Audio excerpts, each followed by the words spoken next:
Menjelang tahun baru Imlek, Kelenteng Naga Sakti yang terletak di Jalan M. Isa Palembang mulai melakukan pembersihan total guna menjaga kekhusyukan selama beribadah. Dewan Komisaris Kelenteng Naga Sakti Aman mengatakan, pembersihan dimulai sejak kemarin, akan terus dilakukan sampai puncak tahun baru Imlek 10 Februari mendatang.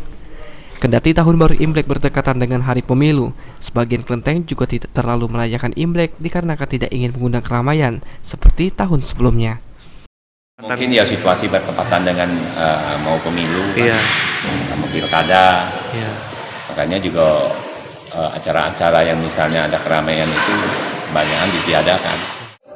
Ditambahkan oleh Ketua Tim Kreatif Kelenteng Naga Sakti Herman, dalam kalender Cina, tahun baru Imlek 2024 ini memasuki Shio Naga Kayu.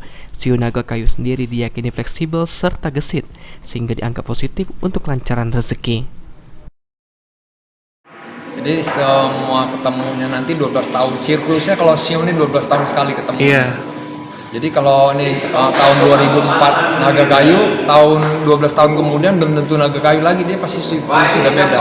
Bisa ke air, ke api, atau ke lain. Hafid Zainul, PAL TV.